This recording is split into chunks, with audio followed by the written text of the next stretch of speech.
অমরাবতী মাঠ বিতর্কের জেরে সম্প্রতি পানিহাটি পুরসভার চেয়ারম্যানের পদ খুইয়েছেন মলয় রায়। দীর্ঘ জলঘোলার পর শেষমেশ চেয়ারম্যানের দায়িত্ব দেওয়া হয়েছে তৎকালীন পুর পারিষদ সোমনাথ দেকে। সোমবারই নতুন চেয়ারম্যান পদে সরকারিভাবে শপথ গ্রহণের কথা। এসবের মাঝেই পানিহাটি পুরসভার ভাইস চেয়ারম্যান সহ 3 কাউন্সিলরকে ফোনে খুনের হুমকি। শোরগোল পানিহাটি পুরসভা জুড়ে। অভিযোগ, প্রথমে পানিহাটির 23 নম্বর ওয়ার্ডের কাউন্সিলর সম্রাট চক্রবর্তীকে ফোন করে হুমকি দেওয়া হয়। পরে ওই একই নাম্বার থেকে ভাইস চেয়ারম্যান সুভাষ চক্রবর্তী এবং শেষে 16 নম্বর ওয়ার্ডের কাউন্সিলর তাপস দেকে প্রাণনাশের হুমকি দেওয়া হয়। কিন্তু ফোনের পেছনে কে বা কারা কিছুই জানতে পারেননি কাউন্সিলররা।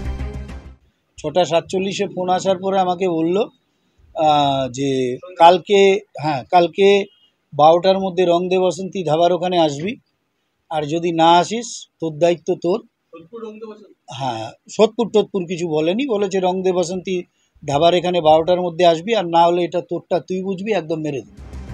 ঘটনায় পানিহাটি পুরসভার 23 নম্বর ওয়ার্ডের কাউন্সিলর সম্রাট চক্রবর্তীর স্পষ্ট বক্তব্য, যারা এ কাজ করেছে তারা সুস্থ সমাজের সঙ্গে চলতে পারে না। অবিলম্বে মমতা বন্দ্যোপাধ্যায় পুলিশ প্রশাসন ব্যবস্থা নেবে তাদের বিরুদ্ধে। যারা করেছে এরা সুস্থ সমাজের সঙ্গে চলতে পারে না। এই কাজ যারা করেছে প্রশাসন ব্যবস্থা নিচ্ছে। আপনারা নিশ্চিত থাকুন, অতি সত্বর মমতা বন্দ্যোপাধ্যায় প্রশাসন তাদেরকে গ্রেপ্তার করবে। এ বিষয়ে কোনোভাবেই বিচলিত নন, সাফ জানান পানিহাটি পুরসভার সিআইসি তীর্থঙ্কর ঘোষ। জানতে পেরেছি এই ব্যাপারে আমার কিছু বলার নেই।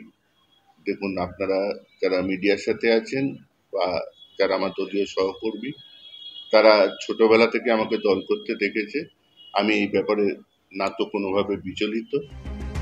ঘটনায় মুখ খুলেছে বিরোধীরা। এসব তৃণমূলের নাটকবাজি, নিজেদের গোষ্ঠী কোন্দলের জেরেই এগুলি ঘটছে বলে মত বিজেপি নেতা জয় সাহার। দেখুন, এগুলো সব নাটকবাজি, ওদের নিজেদের গোষ্ঠী কন্দলের জেরেই এগুলো হচ্ছে।